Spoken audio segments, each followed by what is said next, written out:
You know, we've been paying so much attention to the Chinese flu, or as I like to call it, the stinking Chinese flu, or just the stinking Chinese for short.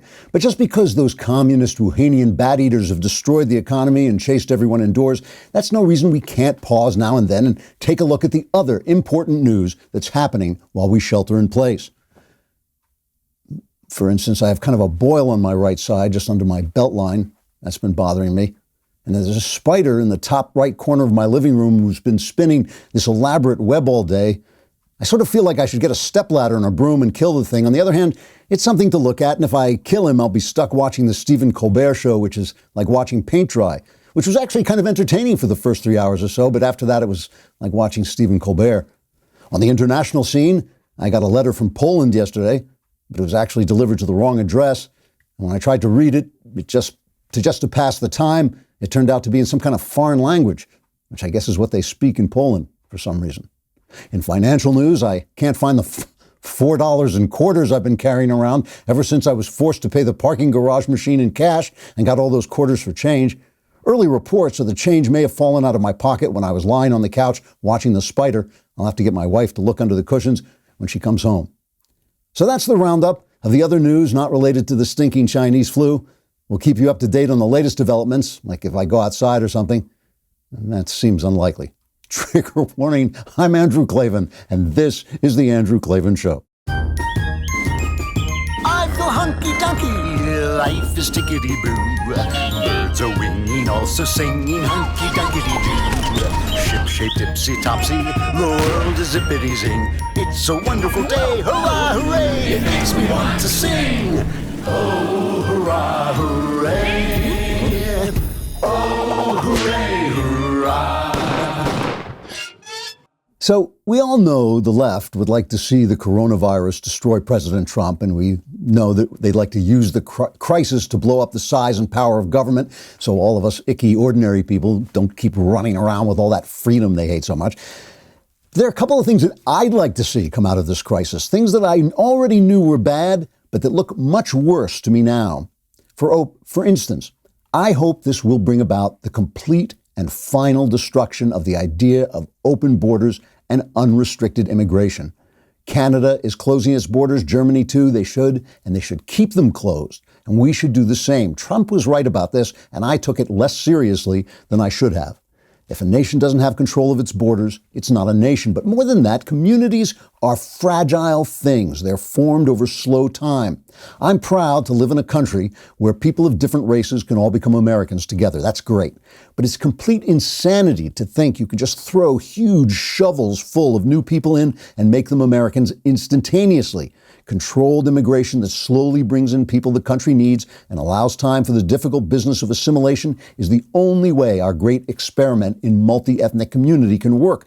The left may say that's bigoted or intolerant, but my feeling about that is screw them. How much more bigoted and intolerant would it be to recklessly destroy the delicate ecosystem that has allowed us to become the multiracial nation we, and we alone, are? So that's one thing that's been exposed by this disease. And another thing that couldn't possibly be worse than I thought it was, but almost is the news business. It has got to be reformed. It's disgustingly corrupt. Yesterday, again and again, and I'll cover some of this, in a small, miserable effort to paint Trump and other Republicans as racist, reporter after reporter asked officials whether it was wrong to call the Chinese flu the Chinese flu. Jim, look at me, I'm Jim Acosta, just tweeted, he did it again. Trump called it the Chinese flu again. How much Kool-Aid do you have to drink before you think that matters to anyone, anywhere? It matters to nobody. People are sick. People are afraid. People are hurting financially. You can't think of any other question you might want to ask an official in the limited time you have with him besides that. Let's just say some question that would increase our store of information instead of dig at Trump and make you look virtuous when in fact you are low enough to walk under a snake with a top hat on. And finally, we need new ideas on the left and the right. The virus has exposed that too. On the right, we have to start talking about fiscal responsibility or we're not going to be able to deal with these emergencies in the future. It's ridiculous. I know Trump doesn't like it. I know he loves the debt. The debt is not a good thing and it's out of control. And on the left, guess what? It's time to accept the failure of socialism. It's been 40 years. Say you're sorry, say oops, and move on. I was watching Biden and Bernie yesterday. I got to tell you, I am genuinely baffled that anyone with any sense of responsibility at all could vote for either of those two old fools. One is a wannabe tyrant touting unworkable ideas, and the other one's a stone idiot, and I'm not even sure which one is which. Emergencies are a good time to reassess, come up with fresh insights, and develop a reinvigorated sense of responsibility toward the future. I'd like to see that happen at the borders, in the news, and in our political thinking left and right. Listen, we can always hope.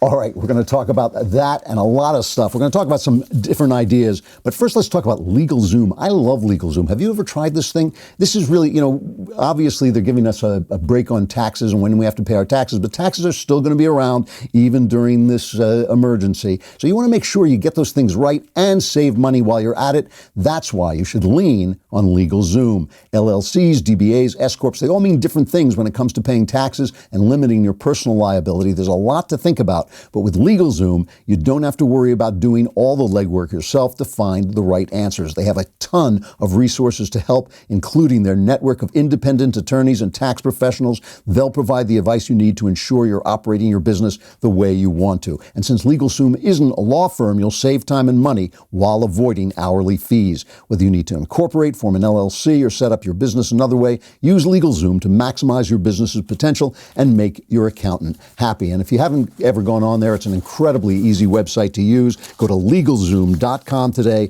to get your business on the right track for 2020. LegalZoom, where life meets legal.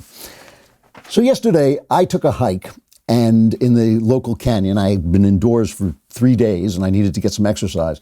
And I was absolutely appalled at the number of young people out there. I thought it was going to be empty. I was sorry I went. I thought it was going to be empty. I got there, a lot of young people still out there hugging each other and pretending to bump elbows and then hugging. Oh, we're not going to do that. We're going to hug each other because that's how stupid we are. There was a report from the CDC yesterday that found that, as in other countries, the oldest patients had the greatest likelihood of dying from this thing. But of the 508 patients known to have been hospitalized, 38% were notably younger, between 20 and 54. This is affecting everybody, obviously, and I keep trying to tell you, it's part of the social contract. You don't want to kill somebody else's grandmother because you don't want somebody else to kill your grandmother. So here is spring break. They're crowding the beaches in Miami. Here's some interviews with some of these people. Let's cut 5. Corona, I get corona. At the end of the day, I'm not going to let it stop me from partying. We've been waiting for Miami spring break for a while. About 2 months we've had this trip planned. 2-3 months. So we're just out here having a good time.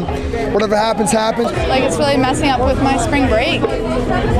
What is there to do here other than go to the bars or the beach, and they're closing all of it? It's really messing up. I think they're blowing it way out of proportion. I think it's doing way too much. Doing us bad. We need a refund. This virus ain't that serious. It's serious. It's more serious things out there like hunger and poverty, and we need to address that. Yeah, we planned this a long time ago, and it was kind of up in the air if we still go, but we're here. I just turned 21 this year, so I'm here to party, so it's kind of disappointing, but we're just making the most of it. We met these other people in our little Airbnb spot, so we're just hanging out with them and trying to get drunk before everything closes. It sucks, but we're gonna make the best of it. We're enjoying ourselves. So I gotta say, what I especially love are the guys going, we got a bad party because this is much, they're taking this too seriously. Because of their medical training, obviously.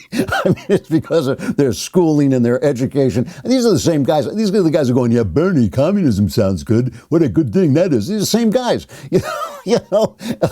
Guys, you have to use some common sense. You remember, the whole point is keeping me alive. We've got to save the Klavan because other people can die. The economy can crash. You lose me, there is no getting me back again. It's got to be the first thing on your mind. All right. Listen, let's talk about some of the things that this is revealing. And I'm going to start with the press. I know the press is a hobby horse of mine, but I think the press, the fact that it is one-sided and the fact that the entertainment business is one-sided and the fact that all the comedians are on one side, I think that stokes division. It stokes cruelty. It dehumanizes the other side. It makes people think there is no other side. That's what it's intended to do. It's intended to make you feel that nobody else and none of the cool kids has another opinion. That's the whole idea. Now, There are things about that the administration has done wrong, and especially the CDC seems to have really screwed up when it comes to getting tests out quickly. And the tests are important, right? The tests are important because we can't go on like this. Obviously, these kids are so dumb, they're not going to stay indoors. But after a while, what did they say, 14 or 15 days? I think it's been 7 or 8 days. After a while, people are going to want to get back to work. They have to get back to work. You can't just shut down the entire country. That's not going to work. People won't do it. People will make their own decisions. So you've got to be able to have tests. You've got to be able to know who is sick in order to get them isolated and, of course, keep them away from me, because the main thing we're all trying to, this is what we're all concentrating on, is saving the Klavan. We want to keep me alive. So, the tests are important. And, it's fine to say the government didn't get them out fast enough and all this stuff. But this stuff about finding any little way to get at Donald Trump, I mean, it is the act. The people, Jim Acosta, look at me, I'm Jim Acosta, is no better than those kids. That is the kind of stupid, childish, selfish, unchanging idiocy that I could only expect from a mainstream media reporter. And this thing again and again, I think 4 reporters asked Trump about, you're calling it the Chinese virus. One of them came up to Senator John Cornyn of Texas, and Cornyn really gave it to him. This is cut 7. Are you on board with the president calling this the China virus, Chinese virus? Does it seem like that's helpful right now to call it that? That's where it came from. But is it helpful? It alienates people. It sort of sends tones like there's someone to blame, that there is a group of people to blame. Well, I think China is to blame because the culture where people eat bats and snakes and dogs and things like that, these viruses are transmitted from the animal to the people, and that's why China has been the source of a lot of these viruses like SARS, like MERS, the swine flu, and now the coronavirus. So I think they have a fundamental problem. So he's talking about eating bats and all this. Richard Engel on MSNBC, he's defending the Chinese. And I'm telling you, some of these guys, I don't know if they have financial links to China. I don't know if it's just some kind of kooky left-wing multiculturalism that's making him do this stuff. He's actually defending, this is NBC News' chief foreign correspondent, okay, Richard Engel. He's been around for a long time. Listen to what he says. There was lots and lots of scapegoating against an ethnic group or a religious group whenever there were pandemics that affected the society and frightened a lot of people. And China certainly feels that is what is happening now with people calling it the Wuhan flu or the Wuhan virus or the China virus. This is a virus that came from the territory of China, but came from bats. This is a bat virus, not a China virus. It doesn't speak Chinese. It doesn't target Chinese people. It targets human beings who happen to touch their eyes, nose, or mouth. First of all, in a 2019 article, Chinese experts warned, quote, it was highly likely that future SARS or MERS-like coronavirus outbreaks will originate from bats, and there is an increased probability that this will occur where? In China. These are Chinese experts, right? In a 2007 journal article, infectious disease specialists published a study arguing that, quote, the presence of a large reservoir of SARS-CoV-like viruses in horseshoe bats together with the culture of eating exotic mammals in southern China is a time bomb. The possibility of the reemergence of SARS and other novel viruses from animals or laboratories, and therefore the need for preparedness, should not be ignored. Stop eating bats. They're mammals. They're too much like us. It's easy to spread. Stop eating the bats. And they hang out in places, obviously, where they get sick. That was quoted in an article by Shadi Hamid, who I read his book. He's a good writer. He's not a conservative. He's just a kind of middle-of-the-road guy at the Brookings Institution, which is a left-leaning but not far-left organization. He's writing at The Atlantic. And he says, the evidence of China's deliberate cover-up of the coronavirus outbreak in Wuhan is a matter of public record. In suppressing information about the virus, doing little to contain it, and allowing it to spread unchecked in the crucial early days and weeks, the regime imperiled not only its own country and its own citizens, but also the more than 100 nations now facing their own potentially devastating outbreaks. More perniciously, this is still Shadi Hamid, more perniciously, the Chinese government censored and detained those brave doctors and whistleblowers who attempted to sound the alarm and warn their fellow citizens when they understood the gravity of what was to come. China has a history of mishandling outbreaks, including SARS in 2002 and 2003, but Chinese leaders' negligence in December and January, for well over a month after the first outbreak in Wuhan, far surpasses those bungled responses. The end of last year was the time for authorities to act, and as Nicholas Kristof of the New York Times has noted, act decisively they did, not against the virus, but against whistleblowers who were trying to call attention to the public health threat. Those American critics who raise the racism canard are themselves inadvertently collapsing the distinctions between an authoritarian regime and those who live under it. That's the point, right? Too many also seem comfortable drawing moral equivalences between the Chinese regime and Donald Trump. This attitude is hard to take seriously. Trump didn't block the media from reporting on the coronavirus. He did not disappear his critics. The nature of a regime matters, and this is why I, for one, am glad to live in a democracy, however flawed, in this time of unprecedented crisis. That is in the Atlantic. No right-wing outlet. Shadi Hamid from the Brookings Institute. No right-wing think tank. And look, again, you can criticize Trump for saying things, for saying, oh, it'll all disappear, though it will all disappear. It was not the right tone, obviously. He always talks too fast. But ultimately, the people who deal with the Trump administration and with the federal government find they are doing a good job. And this includes Gavin Newsom in California, who is so left he's left the planet, and Andrew Cuomo, who is obviously no friend of Donald Trump. He said, I think this was yesterday, he said, despite his complaints, he's been finding the Trump administration very responsive. We can't build new hospitals in 45 days. The federal government can be extremely helpful here, and we need the federal government's help. I had a conversation with the president yesterday. It was an open and honest conversation. We've always had a very good dialogue.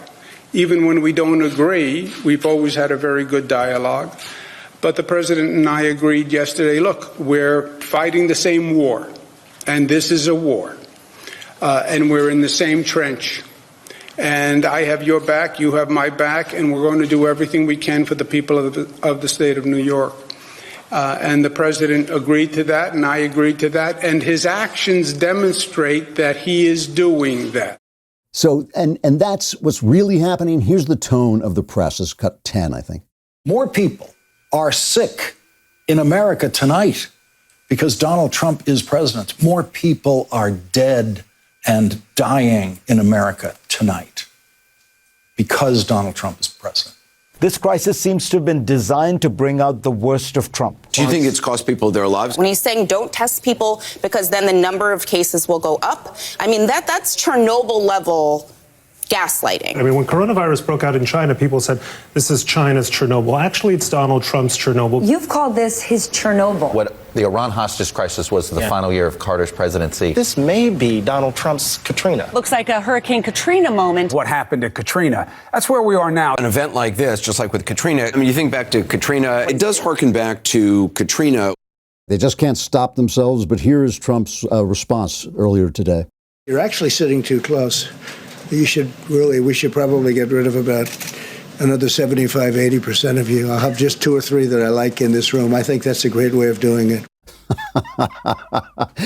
Yesterday he said, I've got nobody but me. You've got the Democrats have the press against me. I've got nobody but me. That's what I've been telling you all this time. He can handle it, but they should stop. It really is disgusting. All right, let us talk about Ring, because at any moment, as you know, somebody could be creeping up on your house ready to steal your toilet paper, and you don't want that to happen. You want Ring because it gives you protection at every corner and helps you create custom, affordable security for your home. Ring detects motion when people come onto your property, and Ring's video doorbells let you answer the door and check in on your home anytime from anywhere right on your phone. Ring helps you stay connected to your home no matter where you are. So if there's a package delivery or surprise visitor or some guy trying to get at that toilet paper, you'll get an alert and be able to see, hear, and speak to them all from your phone. Just say, stay away from my TP. Get peace of mind knowing that your loved ones are safe, and get a special offer on the Ring Welcome Kit when you go to ring.com/Klavan. The Welcome Kit includes the Ring Video Doorbell too, which is great. I have that in Chime Pro. It's all you need to start building custom security for your home today. Just go to ring.com/Klavan. That's ring.com/Klavan. Anyone comes to your door, wherever you are, you can say, how do you spell Klavan? And if he knows, do not let him in. That is not the guy you want. It's K-L-A. It's K-L-A-V-A-N. All right. So I want to keep talking a little bit about China. You know, I obviously make all these jokes about the Kung Flu and the Flu Manchu and the Yellow Peril and all this stuff. I don't do race. I mean, this is one of the things. I think that when you think about people in terms of race, I've never heard anybody say an intelligent thing about it that wasn't scientific. I'm not saying there are no scientific genetic differences between races. I'm just saying I've never heard anybody make a moral point that involved race, except don't do it, that was worth anything, a moral point about human beings and race. That's why I make the jokes. I make the jokes because I know the press doesn't care. I know they couldn't care less. It is just a way of getting their crappy policies, their failed policies, past people by claiming, oh, if you don't like this, it's racism. If you think there's too much government spending, it's racism. If you think people should not be taught, gender study garbage in elementary school, it must be sexism. It's all about calling people names so they will shut up and not protest against your taking power. However, one of the reasons I believe so strongly in the borders, one of the reasons I've come to believe in borders, is because uninhibited migration creates racism. Unbridled migration makes people intolerant. In the same way that just before the Nazis came in, there was a huge influx of Russian Jews into Germany, Jews that were not of the class of the German Jews, and even the German Jews didn't like them. It's bad when such an influx comes in that it causes people to become intolerant. Do you think there's more tolerance or less tolerance toward Muslim people in Britain now than there was before Angela Merkel let them flood in? In the old days, you had the kind of Lawrence of Arabia Orientalism mentality in Britain, where they actually really exalted and held up Muslim people. I'll bet a lot of that has gone now with all of this violence and all of the rape and all of the silence that has had to be imposed on the British people because of that unbridled immigration. It is not about race. None of this is about race. It is about the kinds of ideas that you come from and the kinds of ideas that run your government. And that's the thing that they're trying to silence. They're trying to silence the fact that our government, our way of life is a good way of life. If there are other ways of life that are good, great. But this is the way of life that really has made us the richest, most powerful, freest, and most tolerant nation on the face of the earth, and this is the way of life that they hate. And there's just no doubting that they hate it. There is no doubting that when the New York Times puts out their 1619 project, it is at the heart, they are striking at the very heart of America. They are saying America is racist in and of itself, is racist per se. That's what they're telling you. And that's why when I say they are out to destroy this way of life by basically saying, hey, you have no right to say your way of life is better than anyone else's. Our way of life is better than almost everyone else's. And that's what we're complaining about. We're not complaining, obviously, about the Chinese people. Obviously, we're not complaining about Chinese Americans. No one is going out on the street, I hope, looking to hurt Chinese Americans or Chinese people in general. It's the regime, it's the ideas, it's the fact that it's a communist country. Walter Russell Mead, this guy I like so much in the Wall Street Journal, he has a weekly column, but today he wrote an extra column today, kind of bemoaning the fact that China and America are not getting along, that China and America are at loggerheads. And the fact that we're at loggerheads hurts the economy, it hurts the world peace. It's obviously we're two big countries, the two biggest economies in the world. We shouldn't be at loggerheads. And Walter Russell Mead, again, no right-winger, no left-winger, just a great observer of the international scene, and he's traveled throughout China. And here's what he says. He says, China's rich culture, the brilliance of its thinkers, and the eager curiosity of its students are among the greatest treasures of the human race. Nothing could improve the world more than a strong U.S.-China partnership. Nothing is more dangerous for both countries and the world at large than a long and bitter rivalry. Like most Americans, I welcome the reforms of Deng Xiaoping and the prosperity they brought China. I hope that China's economic development would open a path to peaceful and gradual political reform. That's what we all hope for, right? That was something I was talking about, that if they have a free market, they're going to want free people. But as he goes on to say, hope is not always enough. A relationship's collapse is rarely the fault of only one partner, and Washington could have managed its China portfolio better over the past decade. But the heart of the problem is the Chinese Communist Party's refusal to grow with the times and accept a wider, more humane, and in the end, more sustainable vision of its relationship to Chinese society. Note the two things he's talking about, the Chinese Communist Party and its relationship to the Chinese people. The party's compulsion to enforce a backward-looking conformity on a vibrant, educated population pushes it down a path of increasing repression and centralization of power, undermining Beijing's governance at home and frustrating its drive for respect and acceptance abroad. In a system, and this is what caused this problem, this is, they're saying 95% of this virus spread could have been stopped if the Chinese government had just been a little bit more forthcoming. This is how he ends. He says, in a system where the party's wisdom and omnicompetence must always be acknowledged, a culture of sterility and conformism inevitably degrades decision-making. And as the world saw in Wuhan, it leads to grave errors. The culture of denial grows denser, as does the party's fear of independent voices and accurate information. Such a state, however imposing and powerful it appears, is a prisoner of its fears. A stronger, more confident government would fear criticism from foreign journalists, a stronger, more confident government wouldn't fear criticism from foreign journalists or foreign intellectuals. China's communists are very afraid.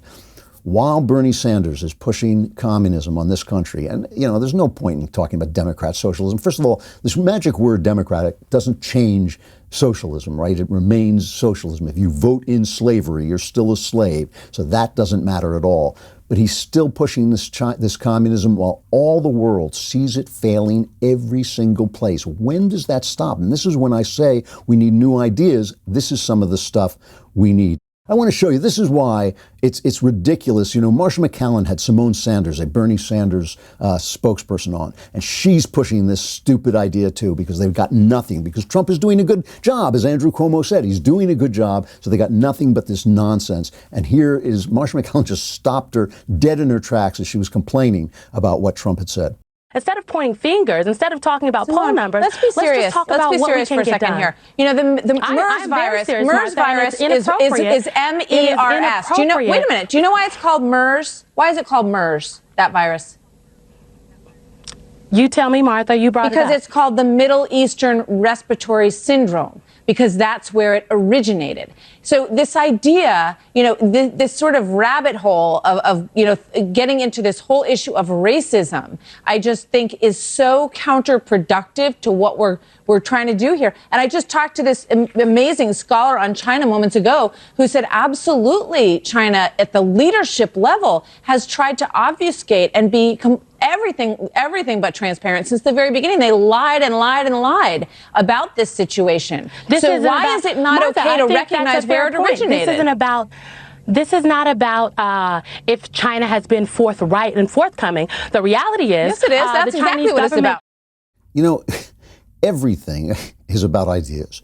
Everything is about ideas. Virtually nothing is about race. This is just the truth. When somebody is talking about race, unless the guy is like I said, a genetic scientist who has something to say, unless he's a Charles Murray who has studied this stuff and has something to say, I'm not saying the races aren't different. I'm not saying they don't have different, talents and abilities. I'm saying that everything you say about them morally, in a moral sense, everything you say about how they should be treated before the law is ridiculous.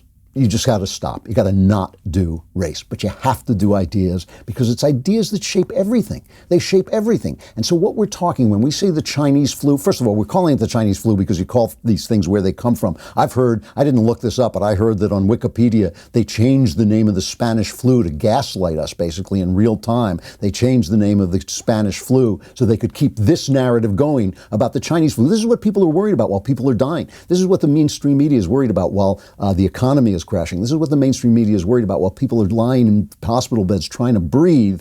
They're worried about this, okay? But it's all about ideas, and the ideas of the Chinese Communist Party, like all communist ideas, are done. They're done. The left has got to come up with some new ways to address the problems that they want to address.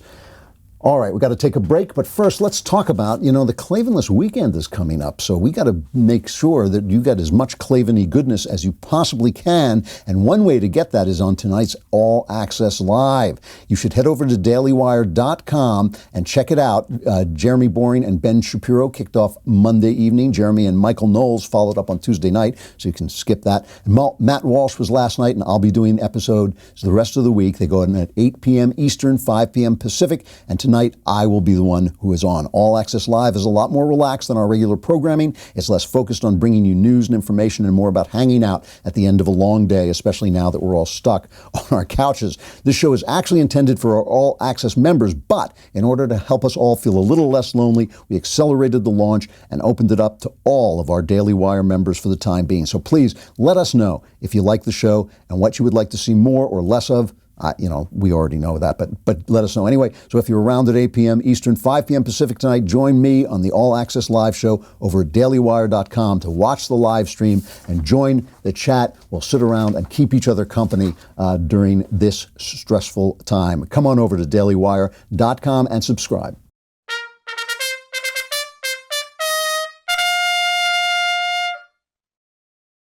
All right, talking about new ideas and things that have to change and things that have been revealed. I'm going to start with the left, but there's some stuff on the right as well. Bernie Sanders, I got to play this clip. This is hilarious. Bernie Sanders, had those 3 bad primaries, lost to Biden, and he was asked if he's quitting the race. I think Manu Raju was after him from CNN and somebody else. And you have to listen closely, but here's the exchange.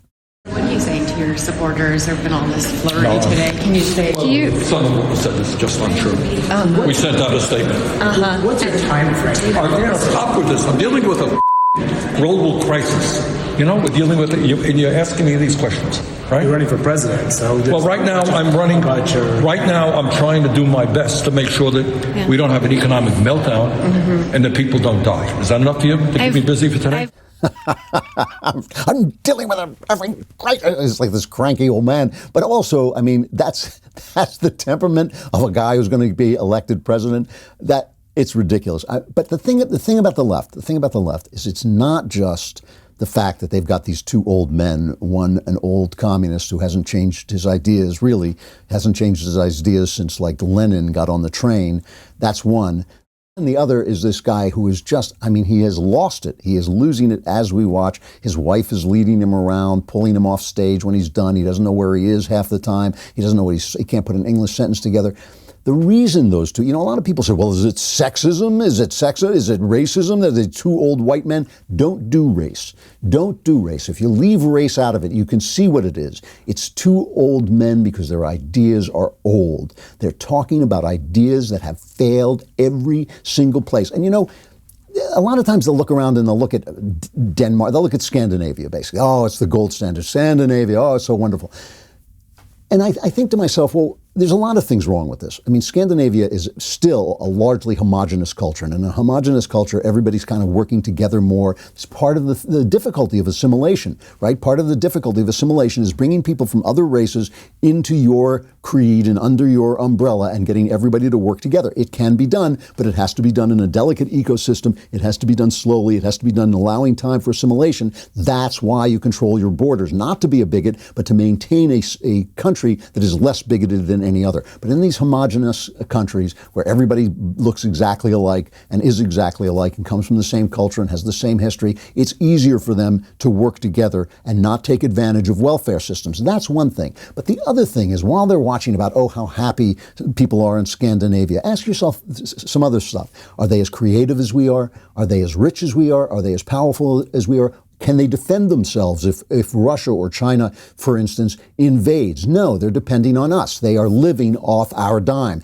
They're living off our capitalism. When they pay less for health care, it's because we pay more for health care under our free system. So all these things that they point at are just not true, right? Just not true. And I'm not against having a safety net. I'm not one of these absolutists in any way. But clearly, when we look at what's surviving in this crisis, what's surviving? The gig economy. What's surviving? Amazon is doing well. Deliveries are doing well. Apps where you can call for stuff online and say, I need some food, I need this, I need that. Those are the things that are doing well.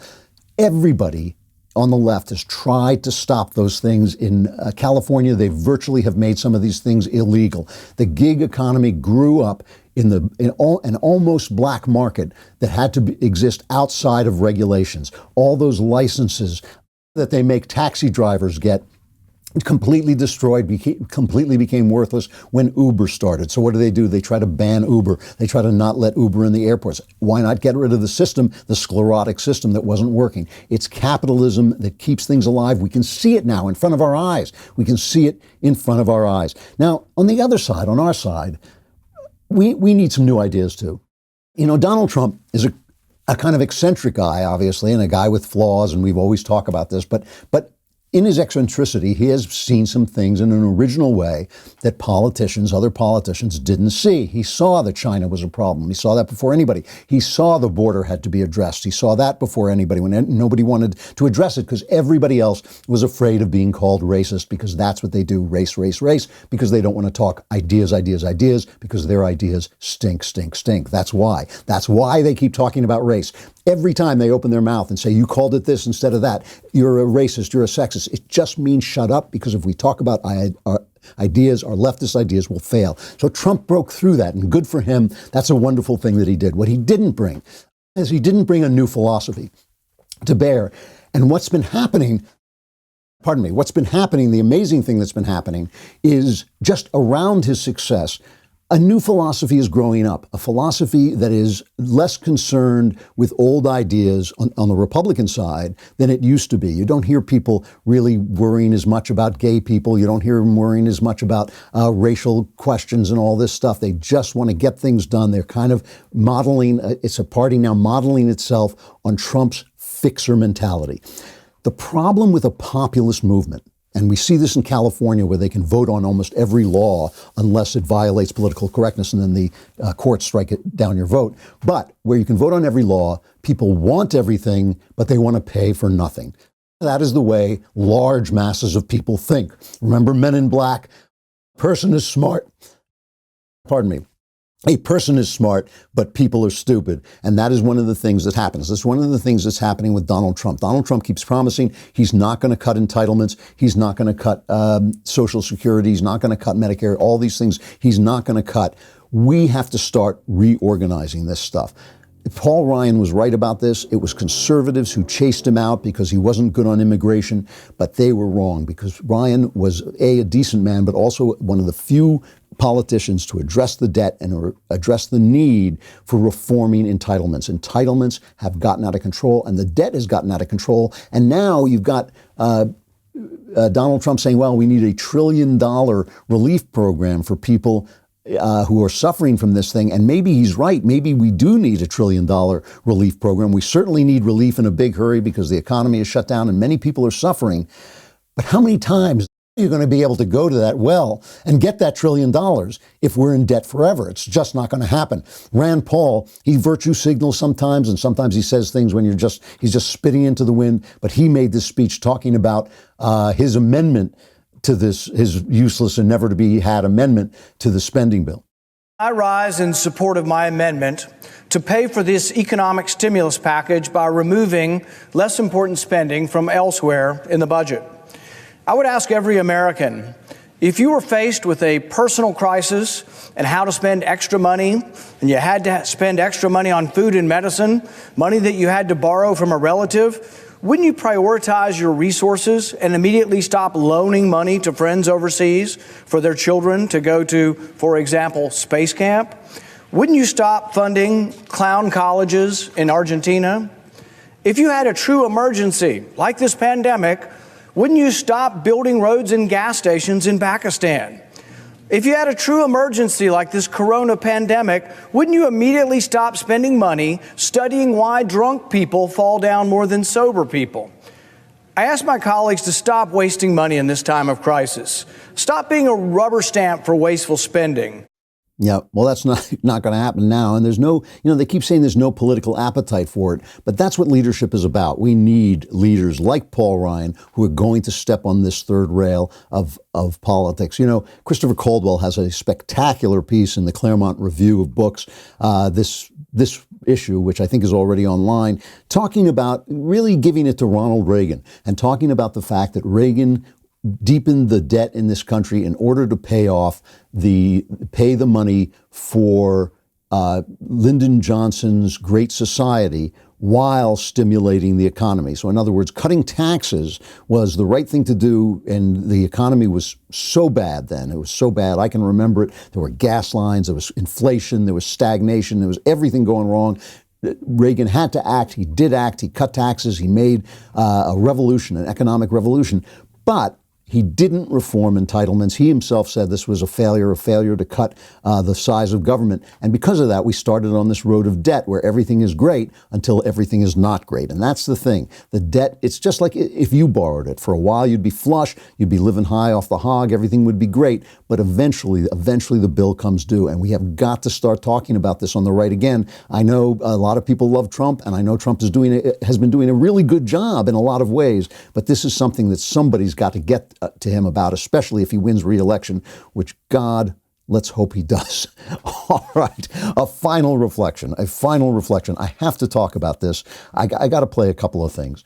In my memoir, The Great Good Thing, I talk about one of the truly dark periods in my life early on in my 20s, had a very, very dark period of my life, and really came terribly, terribly close to ending it all. It's just a terrible moment that, thank God, everything has gone the other way since really that moment. And one of the things that really helped me was something that a baseball player that I admired, Gary Carter of the New York Mets, something he just happened to say that spoke into my despair and lifted me up and lifted me out of it. And that was a perfect example. I wrote a piece about it also in the Wall Street Journal about how that was a perfect example of the use of celebrity, because celebrities, whether they like it or not, are role models. So I played at the beginning of this, I played some kids talking about how they were going to party no matter what. Here's Cardi B, okay, who is a role model to people, right? Here's this rap singer Cardi B talking about social distancing. I need to know what's going on. If you work at the Pentagon, let a bitch know, because I need to know. I need to know. I don't know if you could tell, but I'm losing my mind. I want to get dressed up. I want to put a lace front on. I want to put my expensive outfits, and I want to go out. So that is the role model that we have. And here are celebrities getting together to do the one thing that we needed. We really needed one thing. We needed to hear celebrities without makeup on singing Imagine. Imagine there's no heaven. It's easy if you try. No hell below us. Above us only sky. Imagine all the people living for today. Yeah. We're with the pet hospital down the street, and I understand you have a dying animal on the premises. That's just what we need. Celebrities singing an atheist socialist song just when we need capitalism and God. These are the worst role models who have ever lived. we're doomed. But we're doomed anyway because the Klavanless weekend has come. Not if you get all access today. I'll also be answering Ask Me Anything questions for subscribers in just a few minutes, around 11 o'clock Pacific. But after that, the rest of you will be plunged into darkness where there will be great wailing and gnashing of teeth. Survivors, if there are any, gather here on Monday. I'm Andrew Klavan. This is The Andrew Klavan Show.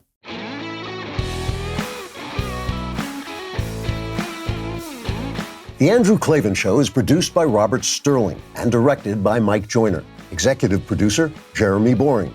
Technical producer, Austin Stevens. And our supervising producer is Mathis Glover. Assistant director, Pavel Wydowski. Edited by Adam Sayevitz. Audio mixed by Robin Fenderson. Hair and makeup is by Jesua Alvera. Animations are by Cynthia Angulo. Production assistants, McKenna Waters and Ryan Love.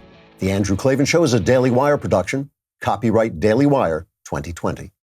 If you prefer facts over feelings, aren't offended by the brutal truth, and you can still laugh at the insanity filling our national news cycle, well, tune in to The Ben Shapiro Show. We'll get a whole lot of that and much more. See you there.